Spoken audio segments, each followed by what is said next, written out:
What's up, everyone? Welcome to the 276th episode of the Pokemon Podcast. It's super effective. I am your host, SBJ. And with me today, I have Will. Yes, it was a very exciting day yesterday. One of my coworkers had a baby yesterday, and that is the most important thing that happened yesterday. Oh, interesting. Yes.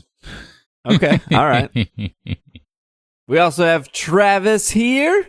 You know, getting to listen to the Pokemon Go Fest episode as an outsider looking in has really made me disappointed. And unless I missed something, I think all of the listeners were dying to hear whether or not you did, in fact, use the museum bathroom. Oh. I think you did miss something because I did mention that he didn't get the pass. Oh, okay. But it was like a real quick dealie. But can you explain yourself? Yeah, I used, so bathroom update on Pokemon Go. I used the porta potty for, just your basic necessity, standing only for men, before the park opened. So I was clear in the fact that no one has used these yet. And then later on in the day, I found a hidden bathroom in the parking garage structure, which was not as clean as I preferred, but it was very private, and the toilet, it got the job done. The toilet there flushed, and that's what's important in that situation. But what did that bathroom lack? Well, you said the door was broken because you also found the bathroom, and while I agree the door was broken, it's like a hidden Zelda thing that you have to do a couple tricks to get to. You found the bathroom. I found the bathroom. And I used my car keys to lock the door. Yes, you Sorry? had to manipulate the lock on the little swinging door so that it would stay locked for you. I also do okay, so you know how in the bathroom, like, the stalls never go to the floor? And then you're supposed to, ideally, look under the stall to see if somebody's feet are there? As far as I understand, it depends on the country. Apparently the US is kind of odd in having that style of stall where the stall wall does not go all the way down to the floor. Yeah, I think it's weird overall. Like, I get it, because if maybe you got stuck in it, you can crawl under. Is that really where your mind goes? Of getting stuck in a bathroom stall? Yes. No. I mean, I've thought about that situation of like, oh, if I get stuck in here, I can just crawl underneath. As I'm sure we all have, as we all do some days. But I'm thinking, oh, this is so I can look at the stall and see somebody's feet and call, like, oh, okay, cool, somebody's in there. Me as a paranoid public bathroom user, not really paranoid, but I've been in situations where I was very young in like a public school, possibly or not possibly MPS, where people just push open the stall. And normally the lock on those stalls aren't strong enough to stop somebody from pushing it. So ever since a child, what I do is I take my jacket or hoodie or sweater and I throw it over the stall door. So for the people who don't take the 2 seconds to look for feet, they will see a garment of clothing hanging over the stall, signifying that it is occupied. That's how your clothes get stolen. It's true. I'm the most defenseless in the bathroom, so somebody could easily steal my hoodie. Also, don't you wear like $600 jeans or something? Yeah. Well, hopefully he's not throwing those over the door. That would be a bit much. I guess I didn't think that through. If I'm throwing jeans over the door, that means I'm taking my shoes off, and now we have a whole nother can. This is a Pokemon podcast, everyone.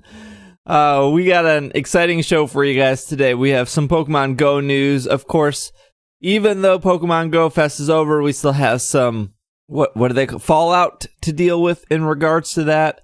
We also have some rumors regarding Ultra Sun and Ultra Moon that are probably fake, but I thought it would be fun to read those rumors on air anyways. And we have some emails for you guys and our Pokemon of the week. So that's our show for you guys. I do want to mention real quick, we'll probably mention this more in depth in house cleaning, but two things I want to mention before we start. One is Micah will, sorry, not Will, Micah and myself will be Not this year, at least. We'll be at the Minnesota PokeCon on Saturday, August 5th in Minnesota. If that is enough detail for you to want to go, you can look that up. That's on our Twitter and our Patreon and our subreddit. August 5th, Minnesota PokeCon. We'll be there all day. Did I say Greg was going to be there? Myself, Micah, and Greg, who is the DM for Mythical. We will all be there. And then the other thing I want to mention real quick is the following week, August 13th, which is a Sunday, is going to be our live 7-year anniversary show. It was actually going to be next week, but because of the PokeCon, we had to delay it 1 week. So that will be live.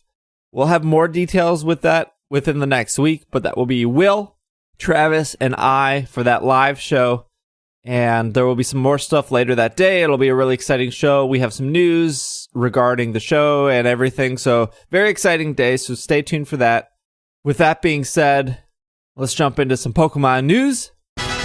First bit of news here is this is available for all regions, but Tyranitarite, Abomasite, Mancitite, and Agronite.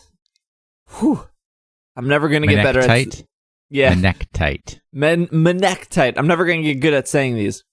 They're all available for Pokemon Sun and Moon using the universal code, all capitals, SABLEVOLANT.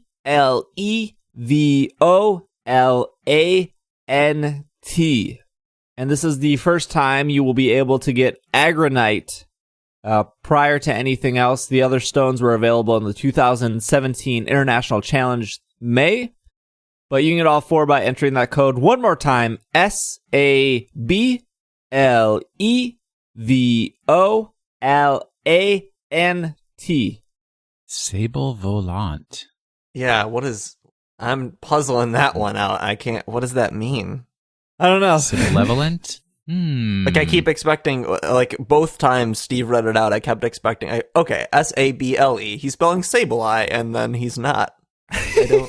Well, is Sable black or is that red? I don't know what language this is. English. What? Isn't Sable like it's like a little animal, and then you can make it into a fur. What? Yeah, it's a black fur, a sable fur. So flying and volant means flying, right? So yeah, flying, able to fly or glide. So it's either a flying black fur thing or sublevolent, which is the cousin of malevolent.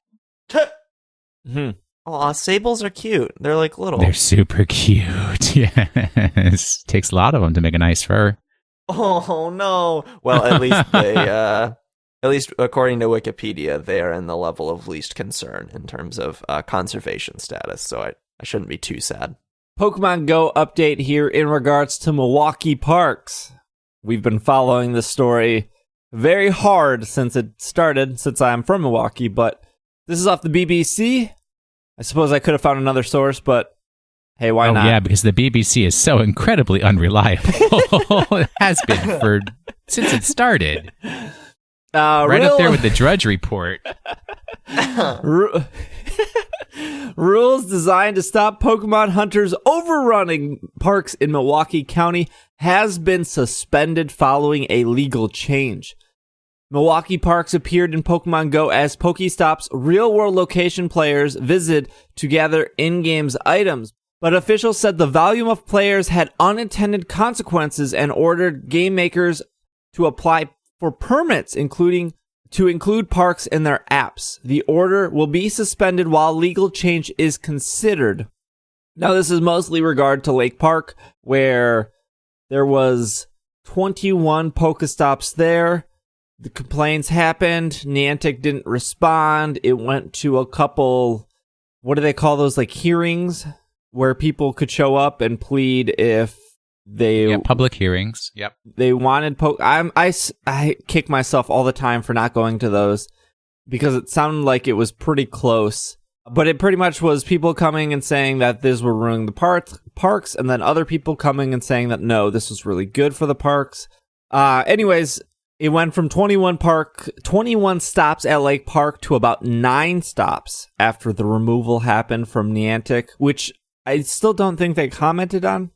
Anyways, BBC goes on and says several landmarks in Milwaukee parks were included as points of interest in Pokemon Go when it launched in 2016. The Milwaukee County Park Service said a number of players had increased littering in the park, overwhelmed toilet facilities, and it all resulted in trampled grass.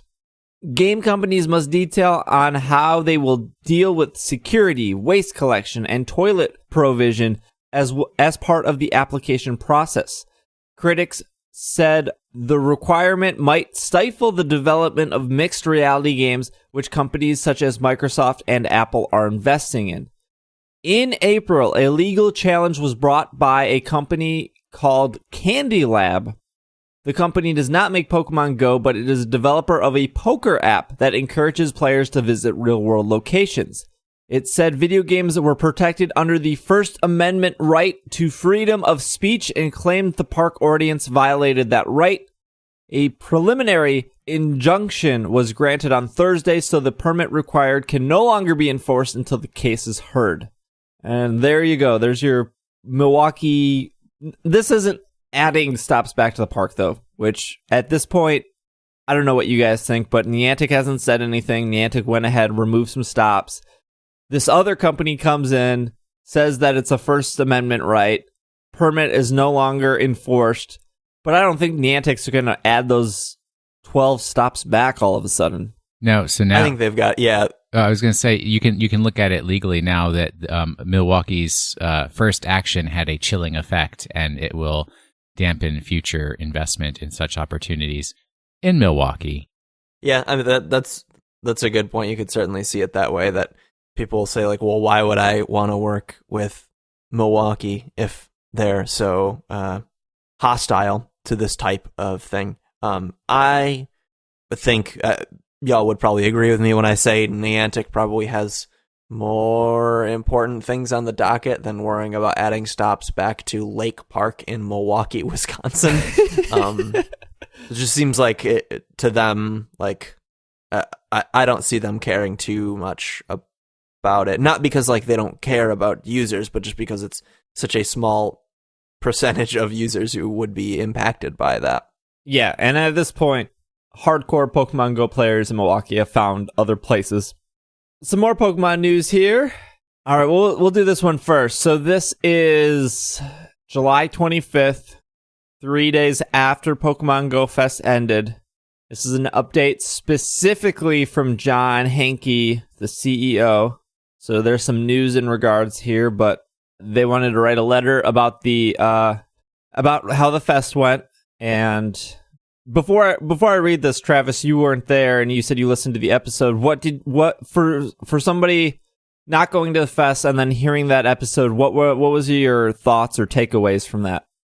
I mean, sounds like it was a bust. Like, at the end of the episode, y'all were saying stuff like, in the end, I had a good time overall, and in the end, it felt worth it just to hang out with people, and some of the stuff near the end was executed better. But to me, hearing that, like, that just sounds like a PR disaster for the game. It just, in my last job, I put on a lot of, or not put on myself, but part of my job was helping put on these public events. Not quite like this at all, but it certainly did give me a lot of, like, vicarious stress for the people who had to put this event on, and just hearing all the things that went wrong was, oh boy, I don't envy the Niantic folks. I don't envy the folks who spent a lot of money on a plane ticket to get there. It just seems like a rough situation all around.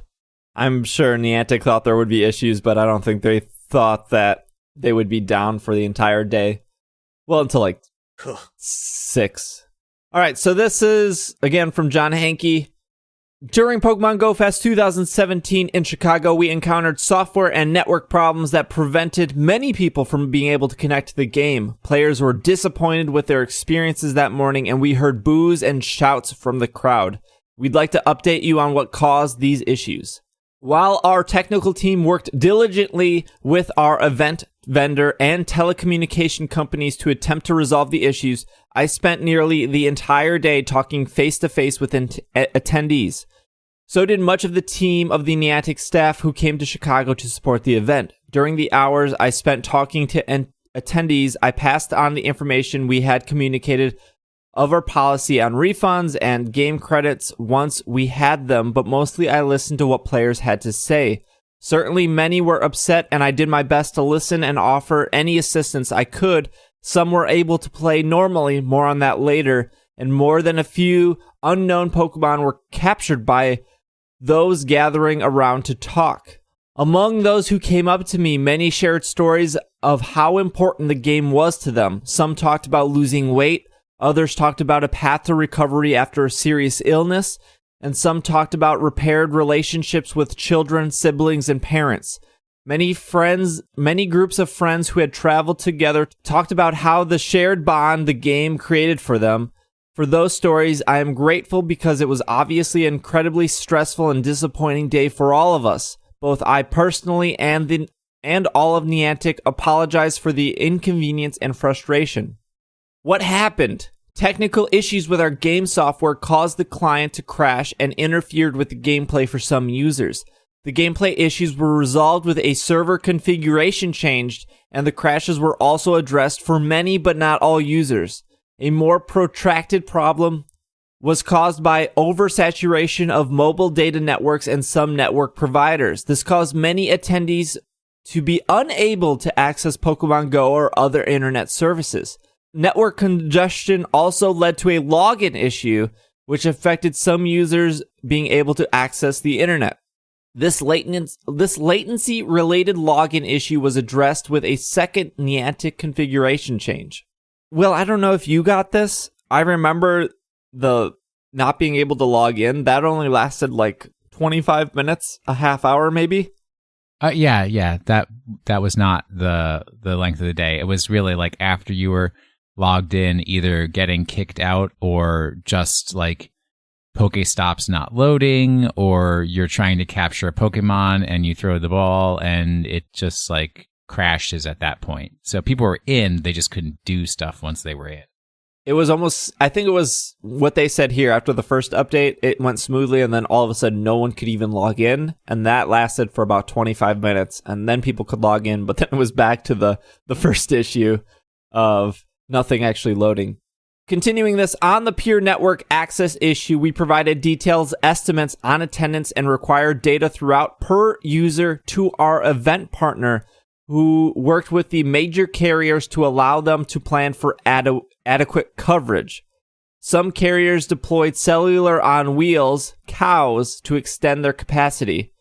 In other cases, the providers deemed them unnecessary based on their other infrastructure already in place on the site. Users reported different levels of success on these providers. Wi-Fi was enabled by one provider as a solution, which helped some users, but not all.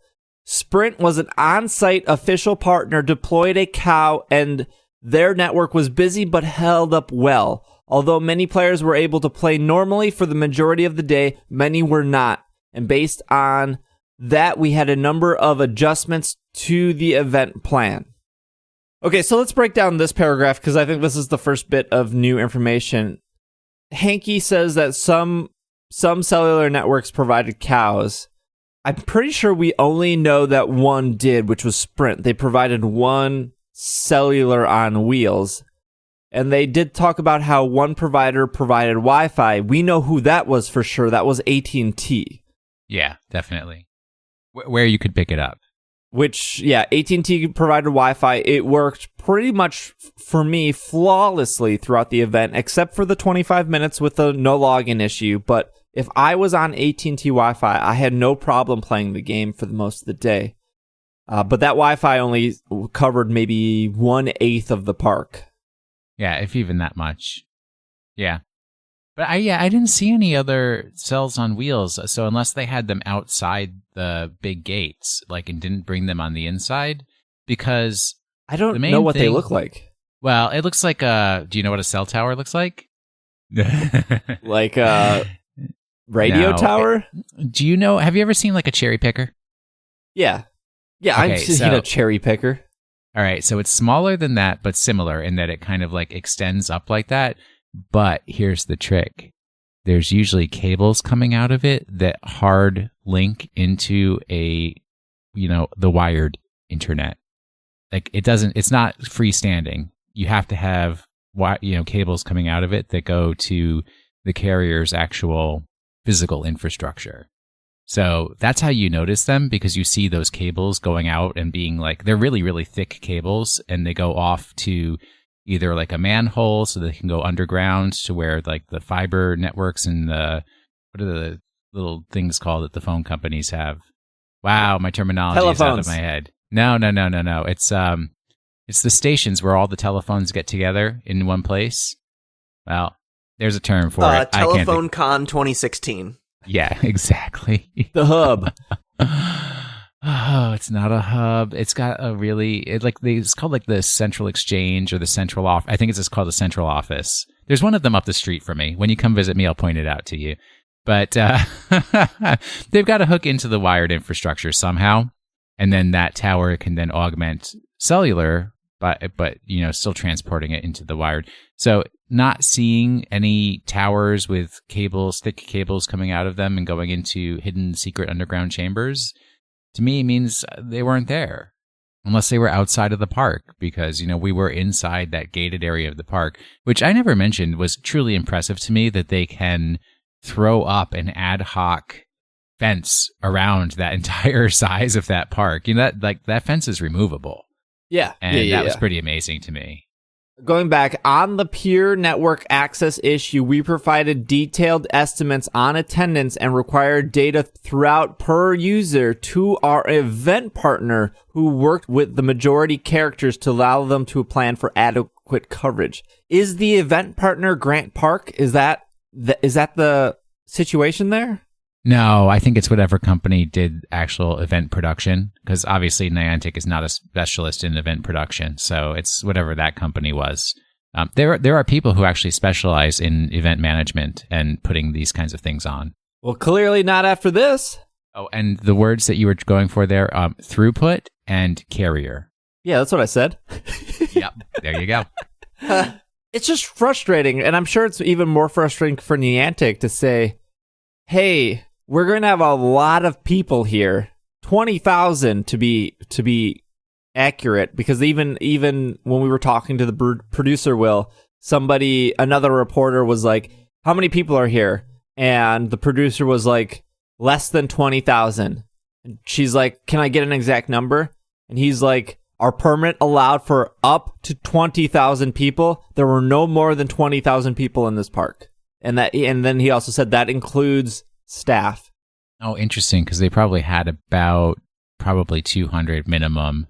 But still, that's 19,800 people that were players. I just bet there was a horrible miscommunication somewhere, or somebody did the very arbitrary, oh, this really isn't that important decision, and it turns out that was the most important of all the decisions.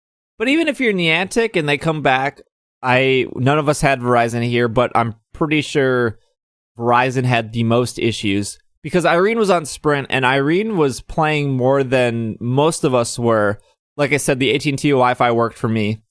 If you're Niantic and Verizon comes back and tells the event partner, nah, we don't need to bring out a cow, and the event partner tells Niantic, hey, Verizon's not bringing out a cow, don't you as Niantic push back and say, we'll pay for the cow, just bring the cow out anyways?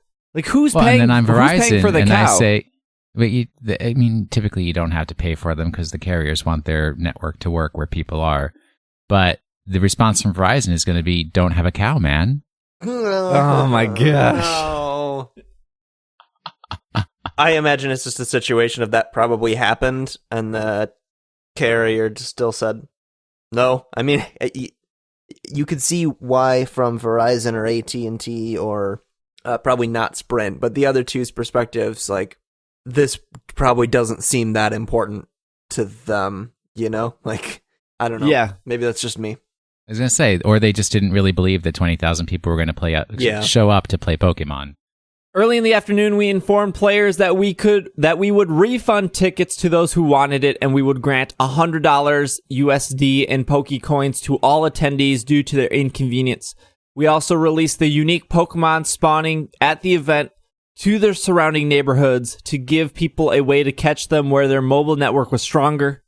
It doesn't say here, but they extended that radius 2 miles around Grant Park. Later in the afternoon, we announced the winner of the challenge and let players know that all attendees would receive a legendary Pokemon in their accounts. That was Lugia.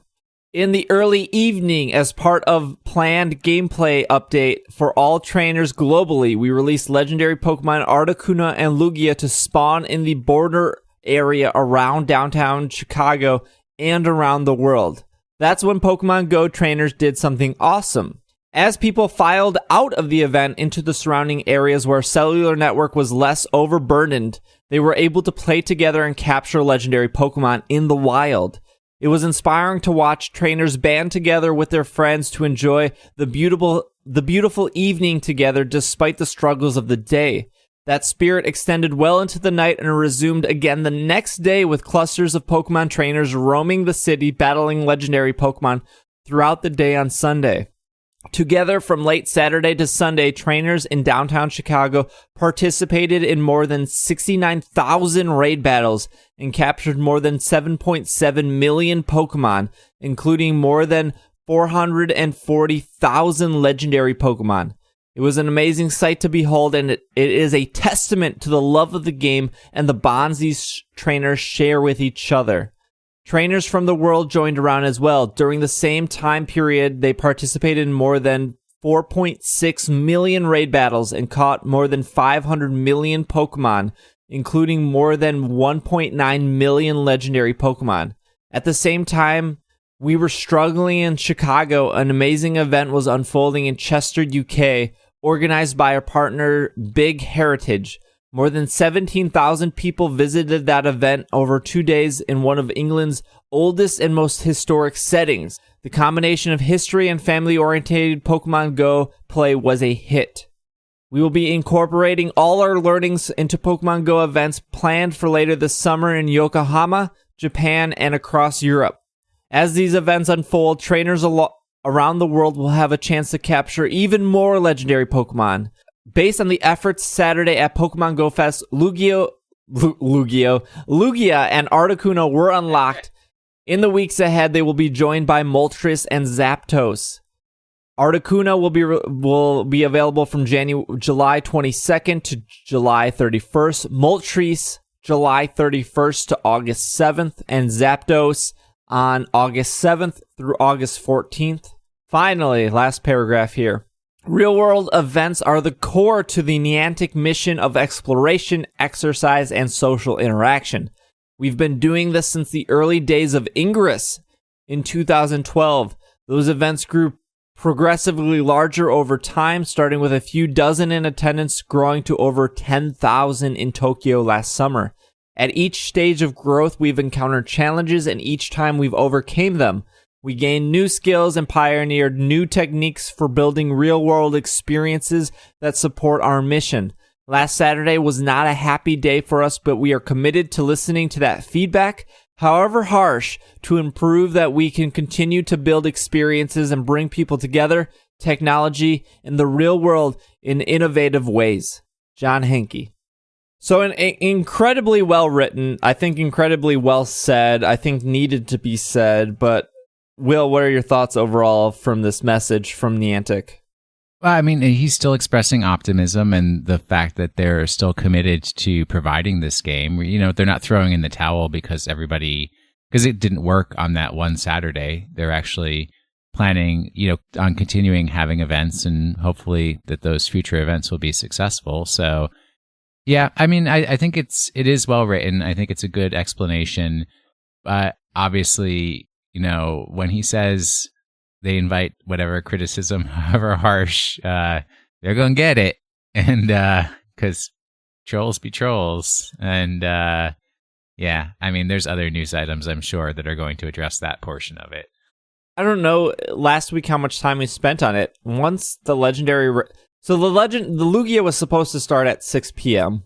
And then the surprise was Articuno, because Team Mystic 1 was also supposed to appear. And that whole mystery event was from 6 p.m. to 7 p.m. And then the fest was over. At 7:05 p.m., that's when the first legendary raid showed up, which was Lugia, which was above the fountain near Grant Park, not in Grant Park. What was said here in the blog post, which I feel like if you're reading a Pokemon Go article on Polygon or The Verge or CNN or everyone reported on this. So wherever you're reading this article, you're seeing Pokemon Go Fest in a negative light, and for fair reasons. But that whole weekend, starting at 7 p.m., going into Sunday, was just incredible. And Will, you were there Saturday night, but even like before we got to dinner, even after dinner, we played a ton of Pokemon Go Fest and Pokemon Go, and it was really good and really fun. Yeah, you kept me there Saturday night. That is true. and it was a good time. Like you caught. I had fun. I mean, I got Lugia before anybody else. So. Yeah. Before you got to the restaurant, you walked in with a Lugia and what, like 2 Articunos or 2 Lugias? No, I walked in with 2 Lugias. I still don't have a Lugia, Articuno. 2 Articunos, and swagger. And all the unknowns. Irene and I went back to Chicago after we recorded that podcast on Sunday morning. We were recording for like 3 hours, and we ended up with a 2-hour episode. And then we went to Will, myself, Irene, Micah. We went to lunch, got some good thin crust pizza. Oh! I mean, it was tasty, but saying that it's good is really a put down to other kinds of pizza in the world. We then stopped at Mayfair Mall to see if there were raids. There was an Articuno and a Lugia there. We learned firsthand how uncooperative Milwaukee people are when it comes to raids. Correct. We quickly left that, and then Micah took Will to the airport. Irene and I went back to Chicago, so it was about an hour and 50-minute drive for me, and because we went down during rush hour. We parked, and it was Sunday rush hour. Every day, every hour of Chicago is rush hour. And we did Pokemon Go again. We walked up to the giant Millennium Bean, and there was a Lugia there, like right when we got out of the car, and we caught that. And we walked down the street. There was another raid. We caught that. We walked over to the amphitheater. There was a Charizard. There were people doing that. We caught that. We were there from about 6 p.m. to about midnight. So 6 hours. And it was just incredible. I can't even put into words how much fun I had. People could say, well, Pokemon Go Fest was a bust, but that Sunday would have never happened if Pokemon Go Fest was successful, because one of the things they changed on the fly, and again, props to Niantic for doing this, is not only did they extend the event out 2 miles around Chicago, they extended it till Monday night. So Sunday would have never really existed without the failure of the event. And Sunday was easily one of the best days of Pokemon Go that I've ever had playing the game. All right, and now we fade in. Every rose has its thorn. Yes, perfect. Yeah, I agree. I wish I could have stayed until Monday, because I would have gone back down to Chicago with you guys. I think we said this last week. I assume at one point, because Niantic kind of threw in the towel around 4:30. Legendary raids went up at about 7:05. I am sure like halfway through the day, they were like, we need to get legendary raids working as soon as possible. And it's possible that while, yeah, we are going to miss our 6 o'clock deadline, we can probably get it tonight. That was the right call. We know all these Chicago people are still going to be in town, whether they came. I'm sure some people flew out that night, but for the people who didn't, which my guess would be most of the people, they were still in Chicago. And then they were primed to experience the legendary raids, like what was talked about here in the blog post. And the final thing I want to say on this before we move to our next article is, even with all this bad press and Pokemon Go Fest being a flop, at least during during the time that it was scheduled, Pokemon Go the app in iOS made it to number 1 in the App Store. And as of we're recording this, it's number 2. So that's a whole week after the fest has been over. Like, it seems like this is going to be talked about for a while, but it doesn't seem like this is going to put a dent in that core fan base. Oh, I agree. I've actually been playing Pokemon Go a tremendous amount more ever since that Saturday, and I've been catching all kinds of Pokemons. Yeah, I agree to some extent. I think a lot of the fan base will be angry for a while, but you go to the root of their anger, it's because they were really excited to have a cool event with the game they like. They probably will still like the game. They'll just probably be a little angry about it for a while. This probably won't be talked about that much in, 4 or 5 months, but the next time Niantic does an event, I think the only difference there is the people that did go might second guess buying a ticket.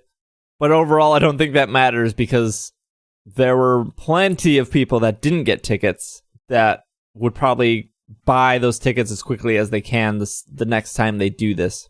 Speaking of the next time they do this, they're planning on it in Europe, but they have delayed some of the European events. This is off TheVerge.com. Niantic Lab threw a big event in Chicago last weekend to celebrate the first year of Pokemon Go, only to run into cellular data congestion and server issues that made the game unplayable for many attendees. Now the company has announced that it is delaying several of the planned European events to ensure trainers will be able to play the game. In a blog post, Niantic said that 2 of the events planned for Copenhagen and Prague on August 5th and Stockholm and Amsterdam on August 12th will be delayed until later this fall. Several of the other planned events for Japan, August 14th, and France, Spain, and Germany, September 16th, are moving forward as scheduled. The delay comes after Chicago's Pokemon Go Fest got off to a disastrous start last week. Cellular service was spotty. The server issues prevented players from logging into the game. When Niantic CEO John Hanke took stage for his opening remarks, players booed him, and the company ultimately ended up offering refunds and $100 worth of Pokecoins to players. Last week, nearly 24 attendees launched a class action lawsuit against Niantic, aiming to recoup travel expenses. To make up for the delays of its European events, Niantic said that players in certain European cities should keep their eyes out for Pokemon that are rarely seen in Europe, Kangaskhan, and promised further updates once the new dates were locked down. Not terribly big news with the delays. I think that's fine. Instead of the event ending on September 16th in France, Spain, and Germany, that's when the event is going to be kicking off. Other events later this fall, I think that's great. Let's talk about this 24 attendees launching a class action lawsuit. I'm sure all 24 are from California because they are lawsuit happy in that state. But just to make it clear that once it becomes, if they are granted a class action lawsuit, that means that all attendees of the Pokemon Go Fest become the class. So it's not limited to just those 24 people. I'm no longer a class because I bet when I applied for that refund, it probably said, you can't sue us. No, you can't give away your legal rights. You can't sign away certain legal rights. So yeah, no, you're a member of the class. You actually... I don't want to be a part of this class. Just like I didn't want to be part of my high school graduating class. You will be given the option to remove yourself from the class. Right, like you have probably seen things that come to you in the mail that say like, our records show that, like a lot of the times it happens with like vehicles, like our records show that you're an owner of a whatever year Ford or Chevy or whatever, and there's a class action lawsuit. So if you want to opt out, reply with yada yada. So there'll probably be a way for, if you don't want to be involved, there will probably be a specific way for you to opt out of the class. Do you guys think that a lawsuit is needed for the people who are complaining about travel expenses? That's a leading question. Do you think do you think these complainers are acting in a necessary fashion? Yeah, I think that more or less the question. So Travis, not being at the event, I think your opinion is very valuable. Let's say you would have drove farther than I would. That's for sure. I think your drive would have been 5 hours. To Chicago? Yeah. No, like 2.5. 2.5? Okay, 3. so let's just say you drove 3 hours there. You didn't want to drive the 3 hours back, so you get you get a hotel room for one night. You drive 3 hours back. That's not terribly expensive. After the disaster that was the day, Niantic is giving you $100 in your game, which is, I personally was very happy with that. And they're refunding your ticket. So they're refunding you $30. Do you think that was good enough for the people who attended? And we're not talking about travel expenses yet. We're just talking about those two things. I'm having difficulty understanding what question are you asking. If you're asking, do I think the refund plus the Pokecoin credit was suitable from like an ethical standpoint, like if you're asking, do I think that was substantial enough to be an example of Niantic doing the right thing? If that's your question, I think I say yes. If you're asking, is that enough to make a lawsuit unnecessary, my answer would be I don't think those two things are very related at all. I mean, like, I think on the question of a lawsuit, I wouldn't know where to start, because to me, a lawsuit seems kind of outrageous in this instance. Like, to sue someone because I paid to go see a thing, and then, like I wouldn't go to, like, the only thing I can think of to compare it that, like, would be a thing I would go to is, like, if I went to see a band, like, play a concert, and I thought their set was terrible, like, I wouldn't sue them. Like, that seems outrageous, and to me, I don't really see it as being that much different. Like, Pokemon Go promised an event, Niantic promised an event, and it didn't go well, but, like, that's, to me, that just always, that's always an option in the back of, that's always a possibility. So a lawsuit seems strange to me, and I don't necessarily think the absence or presence of a refund afterwards really affects whether a lawsuit is necessary. Does that make sense? Yeah, no, you answered it exactly how I wanted you to, and I worded that poorly, and you still understood it. So it just shows the dedication you have for years of doing this show. It just shows that I'm really good. Will, your thoughts on this lawsuit, and if you deem it necessary? So, I'm not a lawyer, but just trying to break it apart in a somewhat legalistic point of view. The question is, like, did Niantic create an enticement for people to spend extra amounts of money on airfare and hotel to come to Chicago? And, and then therefore they're liable for those expenses, because if they hadn't have put on their event, then the people wouldn't have spent the money, right? And then so therefore they have harmed the people that spent the money. I don't see that as carrying through coherently, because let's imagine that, like, some really great band that doesn't play a lot of shows, like my favorite band, Fall Chen, we're going to do a concert in Central Park in New York, right? And they're like, we're doing one concert. It's the first time we've done a concert in a decade, and we're not going to do another concert for another decade, and this is the one, right? If people bought plane tickets and hotels in New York City to go see that concert, and then Fall Chen was like, oh, we just all got measles, so concert's canceled, and we're not rescheduling, and, we'll refund all your tickets. There's no lawsuit. No one would have a lawsuit saying, well, we're suing them because we paid all this money. So it really falls into that same category.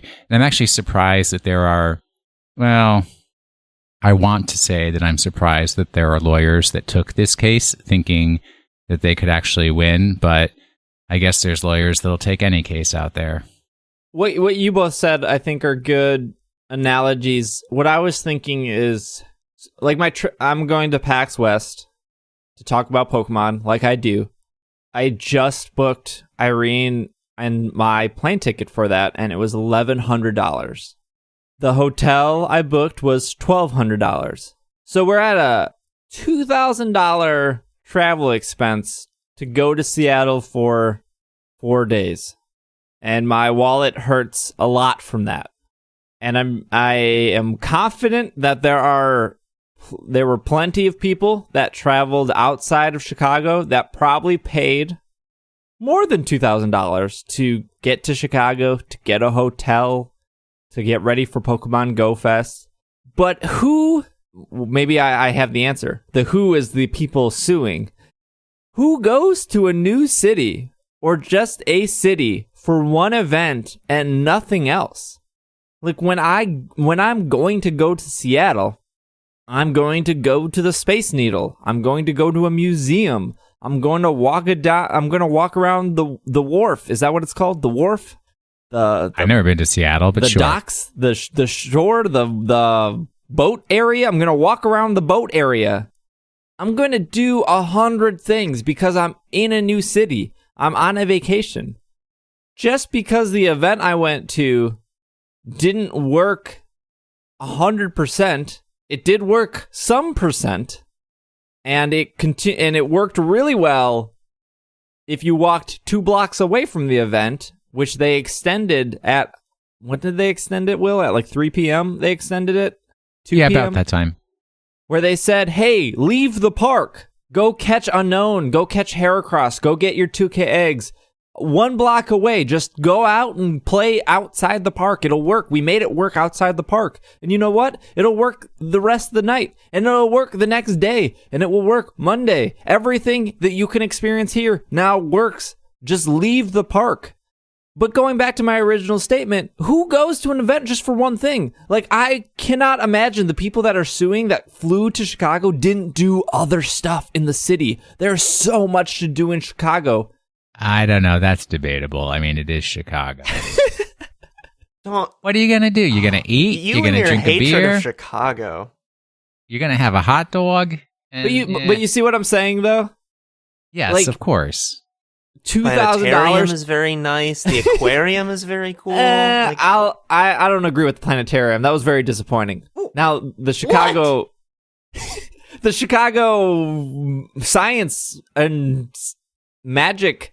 Those two words don't go together. The science and magic and industry. Yeah, that museum's legit. That is a very good museum. I could never imagine going to a city for a Pokemon event, only doing that Pokemon event and then not doing anything else. I mean, I'm on the side of the fence where I don't agree with this lawsuit. I hope these people. Oh, honestly, it has no legal merit. I mean, if you just look at any kind of historical precedent, just look at any large Digimon concert versus... that ever got. No, but just look at any large concert that ever got canceled and see if people ever got their travel and hotel paid for. I mean, and going back to PAX, like Bungie is going to have their own area at PAX West this year, and I'm very excited for that. And I booked my tickets before they announced that before they announced that Destiny 2 was going to be there, before they announced that they were going to have their own area. If I get there and Bungie goes, oh, well, you know, that building burned down a week ago and we don't have a spot to host our event. You know what I do instead?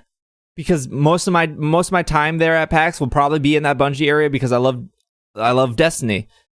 If for some reason that doesn't exist when I get there, I'm not going to say, hey, I want my $2,000 back because I paid to go to PAX West and this specific thing at PAX West didn't work / wasn't there / you know what I do? I do other stuff.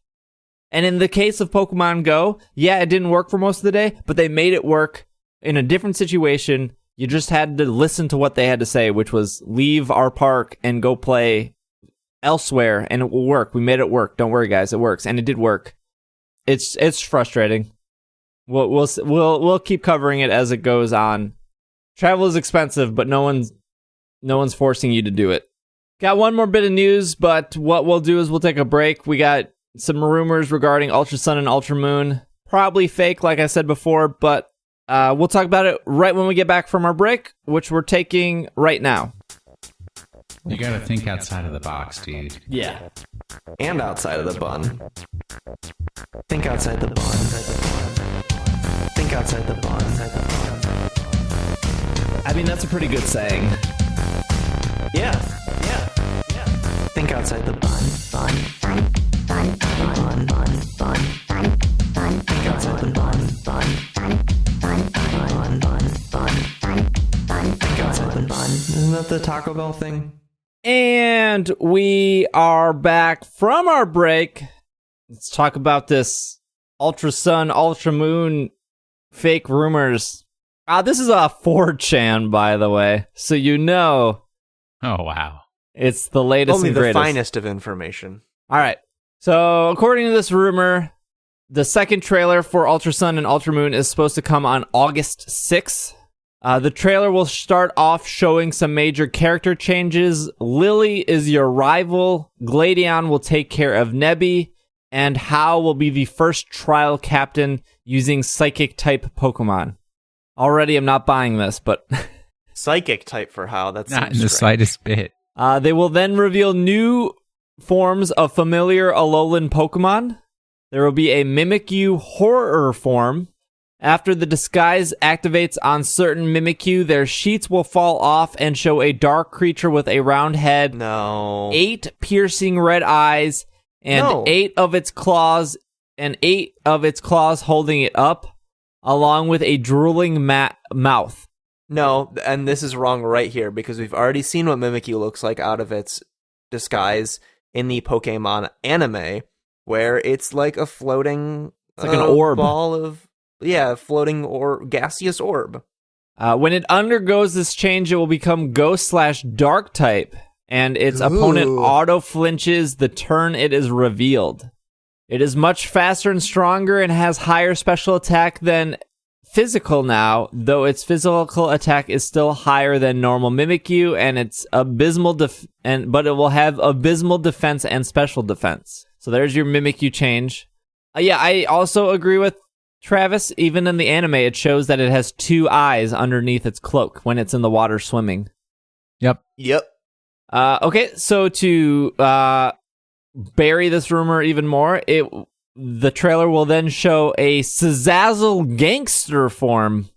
It will always be male, and it can only become male by leveling up and knowing the move Thief. I think you've said something wrong there, because you said it can only become male. You mean it can only the males can become gangster form? Yes, I'm sorry. Correct. This is the worst thing I've ever heard. Its ability is Prankster, and it's Poison/Dark type, slightly higher attack through its attack stat, and it's which is barely unusable. Higher speed, slightly higher defense, much lower special attack and special defense. It has a mask on like Sandlot. Yep. With a cape with no tail. It even has more of a slim body. Next, it will show some brand new Alolan forms. Alolan Quillfish will be shown with a steel poison typing. Has a new ability Iron Guard, which is immune to all statuses, including minor statuses like Confusion and Infatuation. It almost always goes last, even with a priority move, and the opponent using a minus priority move. That doesn't make any sense and destroys the rumor even more. It is more unless the theoretical new ability also included that, which is it's more metallic looking. Darker green parts are silver, having longer shaped quills. Also has a ball and chain attached. Alolan Snubbull and Granbull. Ground for Snubbull, ground fighting for Granbull. Ability is Imitate on Snubbull, Knockback for Granbull. Contact moves have a 20% chance to switch the Pokemon out. Their color scheme is of an actual Bulldog, more muscular. Both stand on all 4, more coming below. Alolan Slugma is Ice. Ability is Freezing Pressure, makes water-type moves used on it sent back at 1.5 power of an Ice-type move. However, Fire-type moves, even the ones that don't do it, have a 100% chance of burn when used on Slugma. Woo. These abilities are real complicated for a rumor.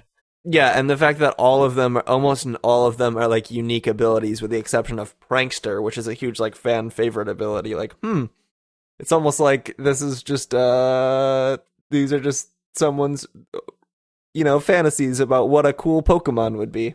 Final thing shown in the trailer is what the twisting thing was shown in trailer 1 is.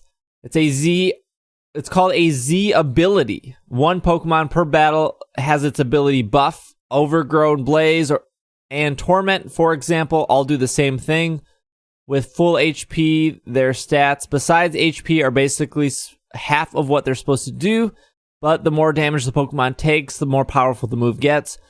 At 1/8 HP or lower, their base stats are doubled. Only Pokemon with exclusive Z crystals can have a Z ability and acts as a Z move. In single battle, it's Z move or Z ability, one or another. First comment is, sounds plausible. Does it? The problem I have with this rumor is how complicated the abilities are. Like the whole, hey, if you're a lowland Slugma, you're getting burned by any fire type move, even if the fire type move doesn't burn you. What ability has ever been that complicated?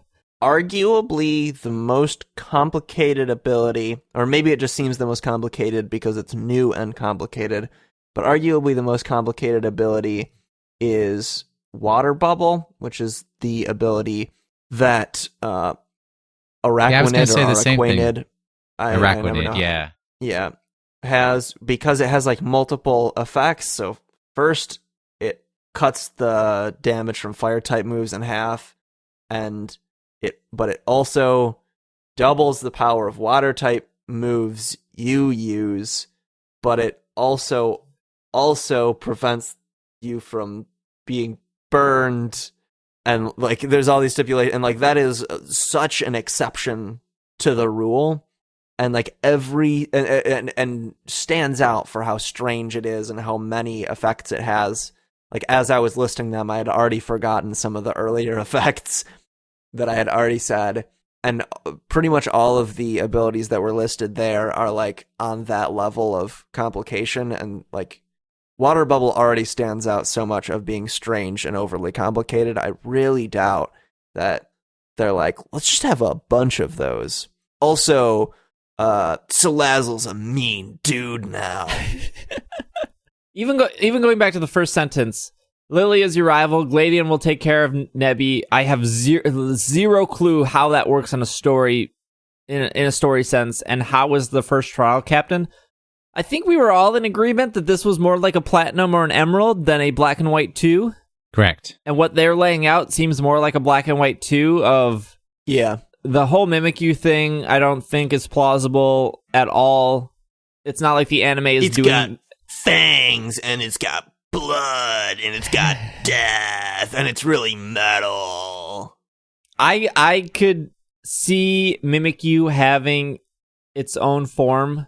I could totally see that. I also understand the basic concept of if you're going to have a Pokemon hiding under a disguise, you probably never actually show what's under there, because that's just like a trope that you use to get people interested in it. Does that make sense? Like, why? It's like in Harry Potter, you never see the true form of the Boggart or whatever. You never see that, and that's the point. And I feel like that's the point of Mimikyu. You don't know what's under the disguise, and once you know, it kind of deflates the importance of that Pokemon once you know. Yep. I could see a male, like, a gangster form obviously isn't what it would actually be called. I could totally see a male Salazzle, but I think that takes away the specialness of finding a female Salazzle, Sandalot. Salandit. Yeah. Yeah. The the Alolan Quillfish sounds plausible, except for the ridiculous ability that... Yeah, like if your ability of quote unquote Iron Guard, which I think they said that it's Iron Guard sounds like an ability that exists, but apparently they're saying it's a new ability, but that's fine.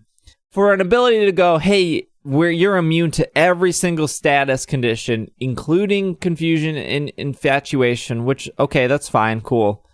But also, if you use Quick Attack and they use Protect... Wait, no, Protect is highest priority. What's a move Bad example, yeah. Or is it Counter? Counter goes second, right? Counter's a good example, but, well, maybe a bad example, but... Pursuit? Pursuit. Yeah, Pursuit always goes second, doesn't it? We're Pokemon experts here. Anyways, if Quillfish has Aqua Jet, which I'm pretty sure a normal Quillfish can learn, which is priority +1. Quillfish uses Aqua Jet, and they use just a base 0 move, and they're slower. So let's say they're what's a slow Pokemon? Snorlax. I think Quillfish is faster than Snorlax. To tell me that the ability also makes them go last using a +1 priority, that doesn't make any sense. Minus priority. So the lowest priority move in Generation 7, at least in this chart that I'm looking at right here, is Trick Room. Okay. Trick Room would go before a Aqua Jet. Yeah, that doesn't seem right. Or something. I don't know. And then the real question is, how does any of that work once Trick Room goes up? I don't want to think about it. And I would even go to the extent of saying none of this sounds that great. Like a lowland Quillfish, cool. I could buy into that because Quillfish is a pretty okay Pokemon. Everything listed just sounds a little too edgy, you know? Like there aren't any little cute Pokemon in this description.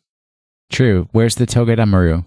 Yeah, I don't know. I also like if they're showing Alolan forms for Generation 2, I don't think Slugma and Quillfish are your staple Pokemon to show. Feel like you have other Who remembers Gen 2 Pokemon? Yeah. Smeargulls? High, low, swine. High, low, swine. Problem is that has a later evolution, so... Yeah, that's not as cool as it. I like Mamoswine a lot. Mamoswine's fine, but it's too big for Pokehugs. I already went over this on okay. Slack. I understand. Let's do some emails. First email we have... if you have any questions, comments, or concerns, you can send us emails over at sbj@pkmncast.com or go over to PokemonPodcast.com, hit that contact button. First email here is from Stefan. Says it in the first sentence. Hi, my name is Stefan, pronounced Steph Finn. I was thinking about this after listening to Brokemon No Fest podcast. Again, sorry to hear that Will didn't get any golden birthday booty. Just one question. How did you all meet? I've been listening to the podcast for over a year now. I love it. I haven't thought about it until listening to you all in the same room with each other. Stefan. I definitely sent in... Well, I was a big fan of the show for... I listened in the show's early days, and I was a huge fan of it. To the extent where, when I was in high school, I would be sitting in class that there wasn't enough work to do in that class, and it was a computer class, so I ended up just sitting on the Pokemon podcast on the It's Super Effective website and refreshing, waiting for new articles to appear, because that's when there was a lot of written content on the website, and I would just sit there like, come on, I need some content right now. I'm sitting here bored in class. And so in those days I did write. I wrote in occasionally as you are, listener Stefan, and then later around episode 31 was my first, but so a little bit before that, I think you tweeted out something along the lines of, would anyone be interested in being on the show or something? And I already had some experience podcasting, because a predecessor of one of my shows now, a predecessor to the Arbitrary Archive, that show I was already doing at that point when I was still in high school with my brother. So I already had a microphone. I knew how it went. So I said, hey, I know things about Pokemon and I really like your show, so I can do it. And then he said, okay. And then me and Kenny hopped in a Skype call and we recorded episode 31 revamp. That is accurate. Will, I don't remember the initial conversation, but I remember I was living in a house at the time. I was sharing a house with two other people. I already met Irene at this point, and we talked a little bit. I'm pretty sure it was over email, and then I found out you worked at Georgetown, and you wanted to do content for the site, and you had a degree in African studies, if I recall. Well, I mean, that's part of it, sure. I remember all that at once and then being very excited and going to work about just like meeting you. But I don't remember why you initially emailed in or was like, hey, I'm reaching out to you.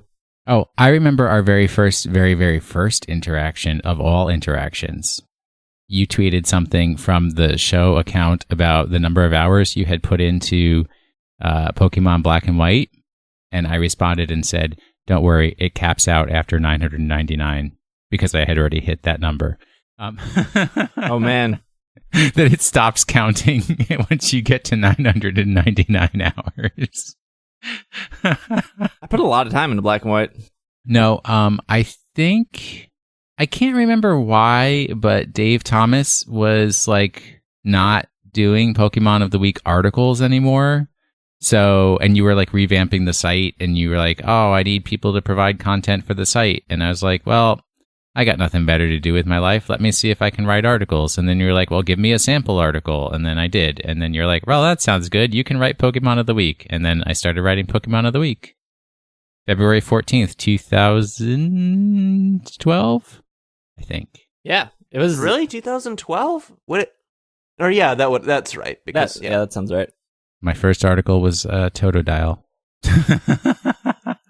Not terribly exciting stories, but stories nonetheless.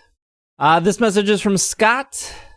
Hey, SBJ and squad. No favorites here. You are all great. This is Scott from Phoenix, Arizona, at Scott and Slack. I've been listening since the Black and White days.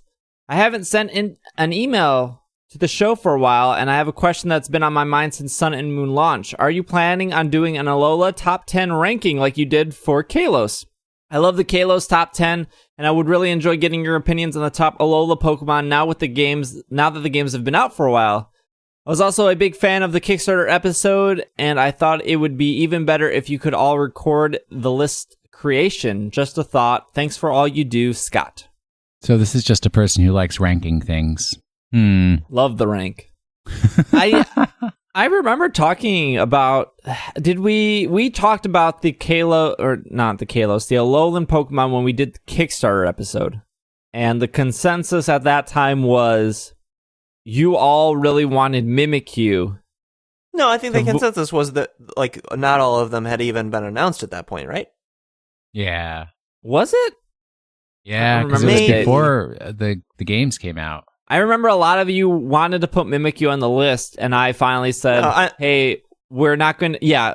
I don't remember it being that way. I don't remember it being that way at all. I think it was just like Mimikyu had just been announced, and me and Micah thought Mimikyu was funny, and like jokingly said if Alolan Pokemon were allowed, it would just be all Mimikyu all the way down. Okay. As a joke, because I don't think all of the Alolan Pokemon had even been announced yet. I think you're right. But I was like, no, let's not worry about Alola.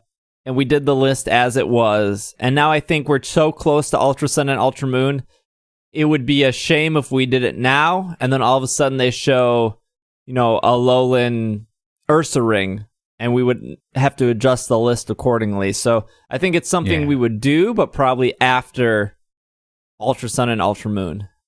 And I think that's okay because it's still like the same generation. Mm-hmm. I think that works. Give me a quick take. Name 3 Pokemon you'd consider for that list.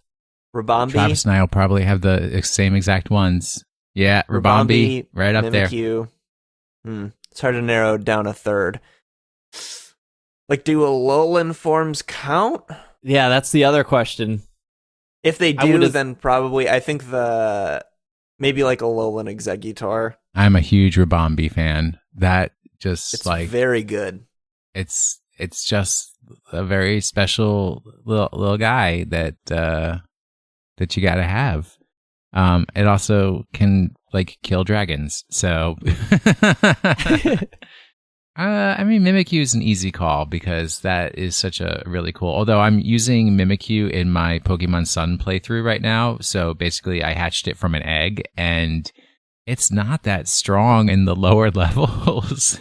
It's really useful. It is useful to have in a single player playthrough though, because once you have leveled it up to an extent where you're higher leveled than all of the wild Pokemon, it's really nice to be able to have a Pokemon that can take a hit and no HP is lost, because you just always roll with it in the front, and it's disguised as dead, but you can pretty much guarantee 2 hits, and then you like never lose HP, and you don't lose that sort of war of attrition that is walking through a route to the next Poke Center. Yeah, the really hard thing is, though, it doesn't learn Play Rough until level 46. Oof. So that's a long wait before you get that really strong fairy type move. Oh, well. Still, it's cute. My third, it's a tough call. I mean, there's so many that I like. I love all the Pokemon. I mean, Araquanid is the one that was my, like, workhorse for most of my Pokemon Moon playthrough, so I'll have to go with that. I would probably go with Toucanon, Litten, and Alolan Infernacat? Infernacat. God, those are terrible picks. Oh man, Toucanon's so great. 3 garbage Pokemon. What is the third one? What did you say for the third one? Alolan Muck. I like Alolan Muck a lot. It's my little pride flag Pokemon, so I can't hate on it. We'll do one more email for this episode. This one is from AC from Boston. Hey everyone, big shout out to Nick Burgess. Did I say that right? Burgess. For all the awesome music that he's been making for the show. The bumps are now one of the elements I look forward to most each week on new ISC. In episode 273, Steve tackled the issue of how, although we've gotten mega evolutions and regional variants, we haven't seen many straightforward evolutions of classic. So now Gen 1 to Gen 4, I guess, Pokemon that we did with Gen 2 and Gen 4 a long time ago. That got me thinking, what if, assuming that Pokemon continues to introduce regional variants and pre-existing species, they introduce a new regional form of an old Pokemon and give it that regional form its own unique evolution? Although the Sand Slash is the end of the line when it comes to Sandshrew traditional evolution, what if Alolan Sandslash could evolve further into a Stage 2 Pokemon we've never seen before? Because Cantonian Sandslash cannot evolve any further, but Alolan Sandslash can. This could give some Stage 1 Pokemon without Mega Evolutions an extra buff, such as Donphan, Ursaring, or Markargopants.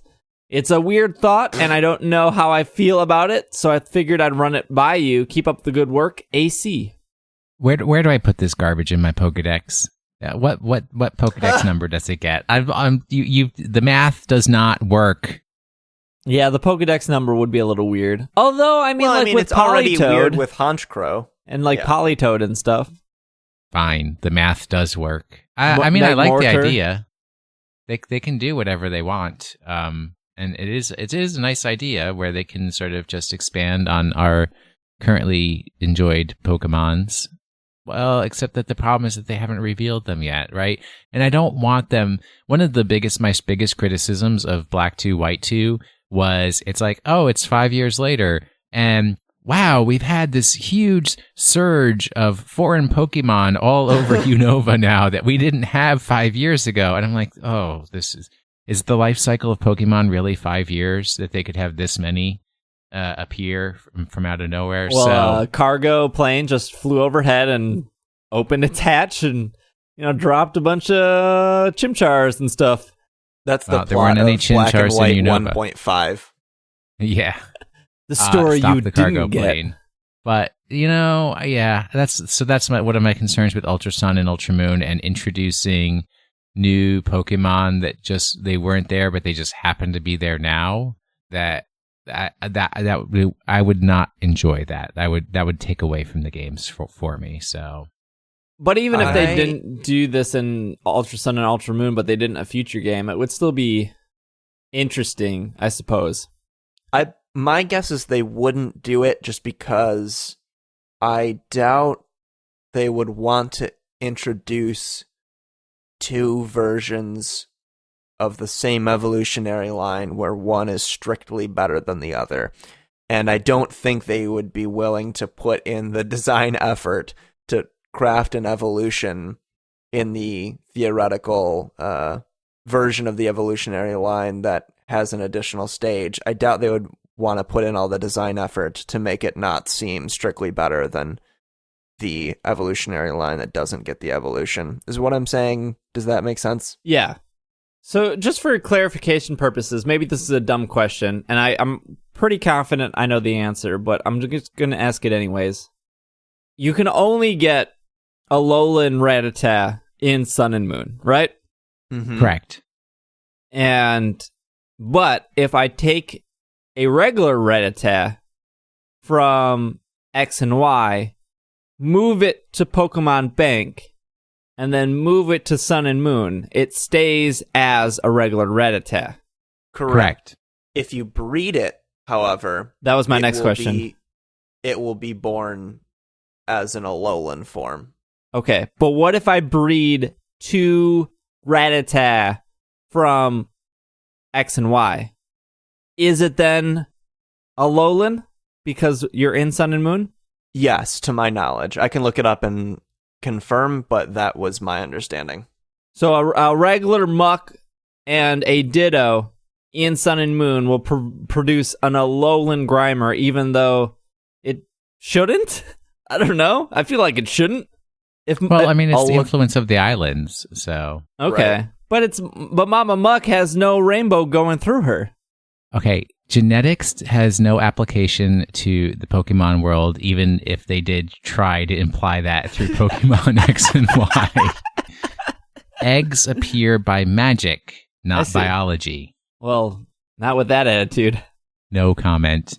I guess my other question, and we probably don't know the answer, is I can have Alolan Rattata and regular Rattata sit in Pokemon Bank together, and the assumption would be whenever a new game comes out that isn't Alolan related, so let's say, Gen 8 is on Australia, and I move Alolan Rattata and Alolan Rattata and regular Rattata into a daycare, I would assume that maybe if the mom is Alolan, it produces...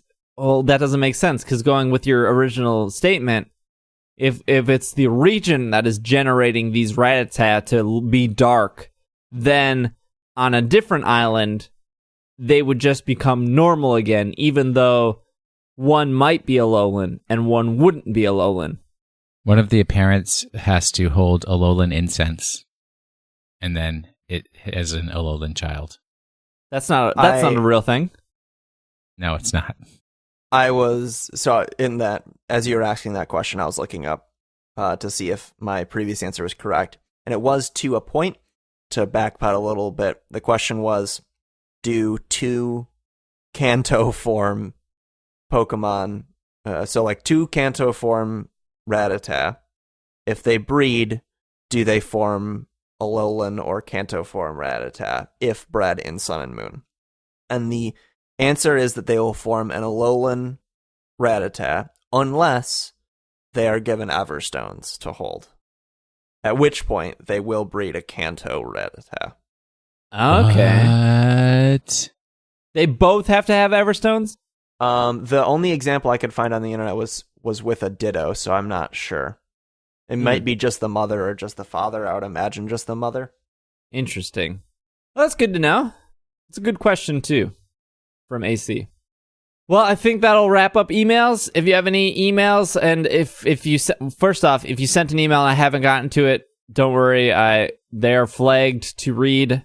If it's been more like a month and I haven't gotten to it, maybe re-email. But anyways, if you want to send in any emails, sbj@pkmncast.com or pokemonpodcast.com, and hit that contact button and send us your emails. We love reading them. Let's do our Pokemon of the week. So we switched it up the week before because Travis is here. What it's going to be is Will's going to start off Pokemon of the week with the what is it called? Biology? Biology, yep. And then Travis will give us a moveset for that, and then I'll do a quick Pokemon Go moveset, and then we'll do trivia, and then we'll wrap it up. So this is the first time we're trying it with Travis, because They were not here when we originally switched this up. That's right. Take it away, Will. Did we say our Pokemon of the week was Kabutops? Did I say that? No. No, and you're supposed to say it at the beginning of the program, too. Oh, yeah, that poor little kid went to sleep and we'll never know what the Pokemon of the week was. Hopefully he read the show notes. With a body closely resembling a living skeleton, Kabutops has a half-moon, disc-shaped head with 2 small forward-facing eyes. Its body has a light gray chest plate with a brown shell resembling a visible backbone, containing 3 ribs protruding on each side and a thick pointed tail. It does not have hands, but large, sharp, gray scythes. Its legs are brown and thin, leading into small feet with 2 large gray claws. Kabutops can tuck in its shell to help it swim extremely fast in its ocean home, where it can catch prey. It uses its sharp size to cut enemies and drink their internal fluids. Before it went extinct, it was in the process of evolving into a land dweller in order to catch prey that had already evolved into land-dwelling species. As seen in the anime, Kabutops greatly prefer to live in seclusion and will become very hostile when provoked. Well, we get to see some of that hostility on the Pokemon battlefield. And for that, we have a submission from Kevin, a frequent Pokemon of the Week contributor, in the Pokemon of the Week Slack channel. Because Kabutops has access to a very strong ability in Swift Swim, this is going to be a moveset designed to be paired with something that sets up Rain, most likely Pelipper, which I believe was a Pokemon of the Week maybe a month ago. So Pelipper will set up Rain with the ability Drizzle, and then Kabutops will be paired with it because the Swift Swim ability I mentioned earlier doubles the speed of a given Pokemon when under the effects of Rain, which is very handy to be able to go first more often. So it's going to be Kabutops with a Life Orb to maximize the amount of damage output we're having, given that Swift Swim gears you towards a very offensive set, with Adamant Nature to maximize the amount of damage you're outputting, and then 252 EVs in attack, speed, and then 4 in HP. Your moves are going to be Waterfall and Stone Edge for same type attack bonus. Also, Waterfall is going to be boosted in the rain anyway, so that's going to hit very hard. Stone Edge, because that's the secondary ability of Kabutops. Swords Dance, if you is in there because it you're already dealing a lot of damage, but sometimes if you're up against something like maybe a Celesteela that's been granted a boost to its defenses from like Ultra Boost, is that what that ability is called? You can I think it's Beast Boost. Beast Boost, there we go. You can increase your attack by 2 stages to be able to break through walls like that. And then the last move Kevin recommends either Aqua Jet for priority, Superpower for more coverage, or Protect, because Protect is always quite good. If you want to take that moveset to the real world battlefield, my transition was not as good as Travis's. You tried. In Pokemon Go, the best moveset you can have for Kabutops is Fury Cutter and Stone Edge. Now, one of the reasons I picked Kabutops was because we are getting Moltres next as our legendary Pokemon in the wild. While Kabutops isn't the best choice for Moltres, it is still a pretty good Pokemon to use because of the rock and water typing. The unfortunate thing here is while Fury Cutter is one of the better fast type attacks for Kabutops, Rock Smash is also decent, but you're not getting a stab on any of these. Mud Shot is your third best move, so the fast moves are either Fury Cutter, Rock Smash, or Mud Shot.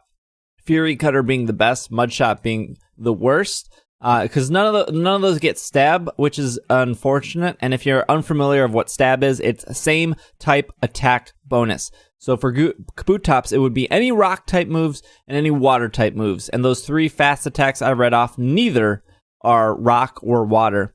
Stone Edge is going to be your best charge type move, which should work Moltres pretty well. Water Pulse is going to be the second best move, again, going to do some hard work on Moltres. Ancient Power is going to be the worst charge type move, but again, in this situation, still pretty good for Moltres. Kabutops is not as good as probably what would be Omastar to use against Moltres, which is best moveset is Rock Throw and Hydro Pump.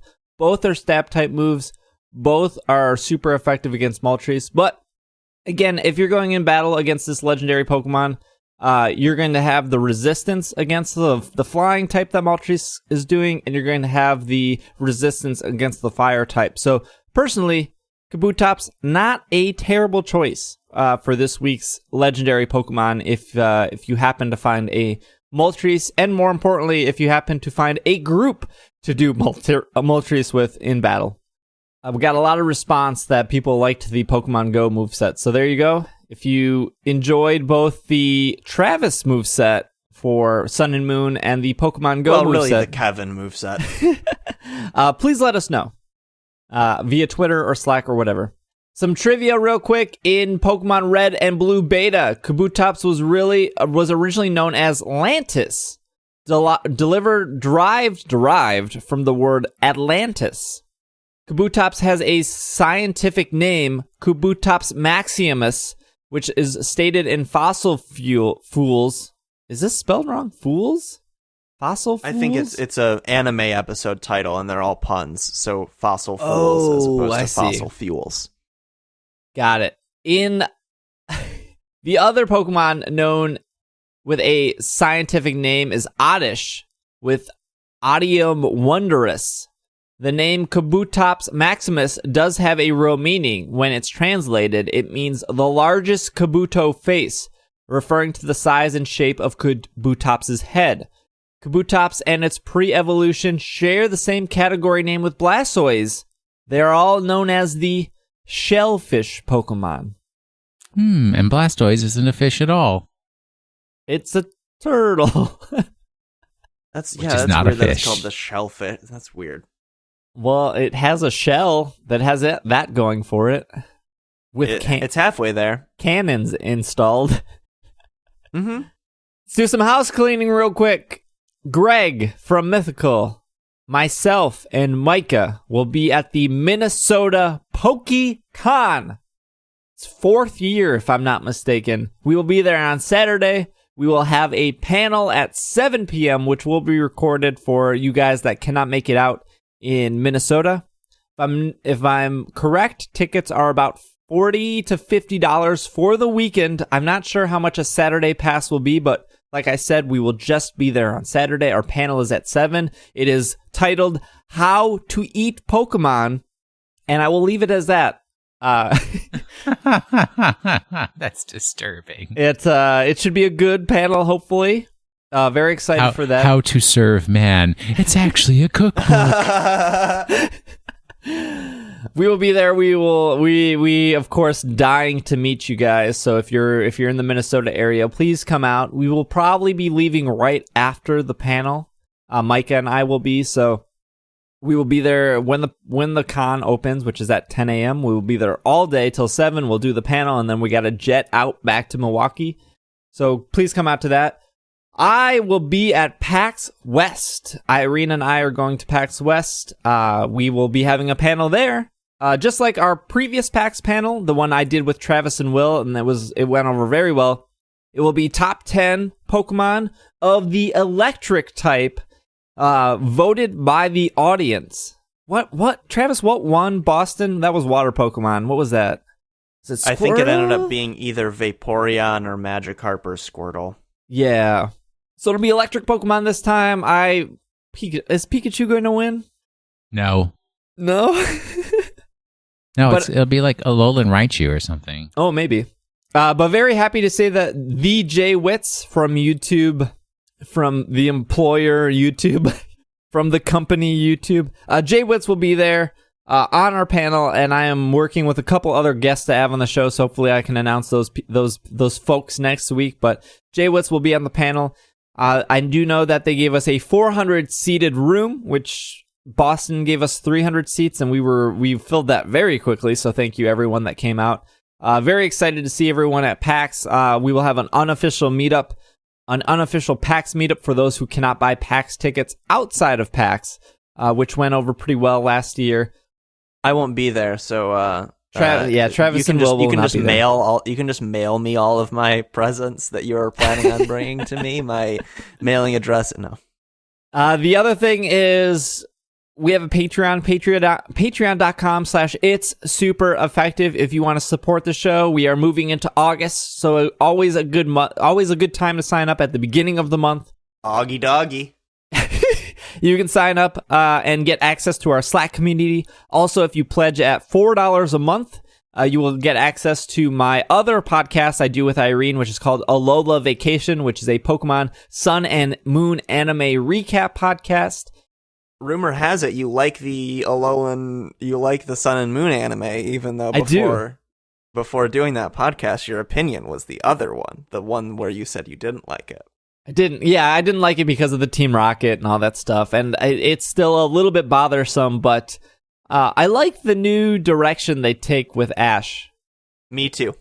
Yeah, we'll leave it at that. So if you're interested in having more podcasts in your podcast app, for $4 a month, you can get a brand new podcast and all the old episodes and all the new episodes.